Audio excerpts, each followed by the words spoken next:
countries, but out from India, or where Buddha or Buddhism itself was born. Buddhist monks, they were using these caves as religious institutions. In daytime for teaching, learning, night they used to stay here. But as Buddhism disappeared and vanished from India, no use of these caves. As a result, pillars and facade of this cave collapsed, and entrance to these caves remained closed almost for 1000 years. In 1803, there was big fight between Britishers and Marathas.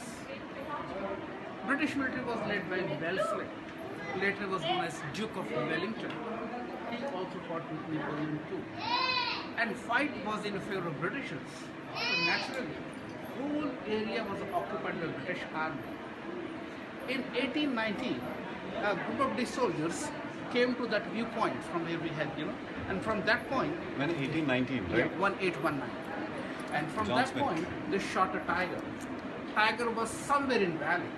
Following the tiger, they reached in front of this cave number 10, and thus these caves were discovered in 1819. Otherwise, caves dates back between 200 BC to 700 AD. See, here we have beautiful paintings which dates back between 5th and 6th century AD. And see, for plastering, they used cow dung, wheat, rice or grain husk, vegetable fibers, pulverized rock, gum, glue or resin. Out of this, except rock, all have got binding property, and that's the reason plaster here is still intact. Colors which they used here were all locally available, natural and mineral colors. Juice of various flowers, leaves, pulverized charcoal, lime, gypsum, red and yellow ochre, lamp black, indigo, and things like that. Lapis lazuli. On some places you'll find blue color, which seems to be very bright, and that color is the only color imported from Persia, Iran. Its name is lapis lazuli. Other than that color, all colors which they used here were locally available, natural and mineral colors.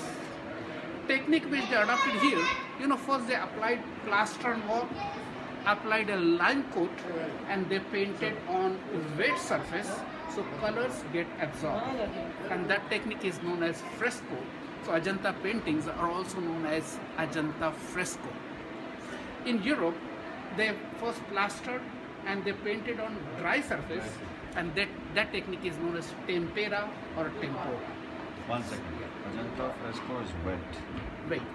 Wet surface. Tempera is dry. Surface. That's a learning for me. This is in Europe. Yes. Now here we have some stories known as Jataka stories. All these Jataka stories are centered around Buddha and Bodhisattva. See, as a matter of fact, you could call Buddha to anybody. Buddha means one who is enlightened, and Bodhisattva means one who is on his way of enlightenment, his future Buddha. And these Jataka stories are nothing but previous incarnations of Buddha himself. And Buddhists believe that stories were narrated by Buddha himself.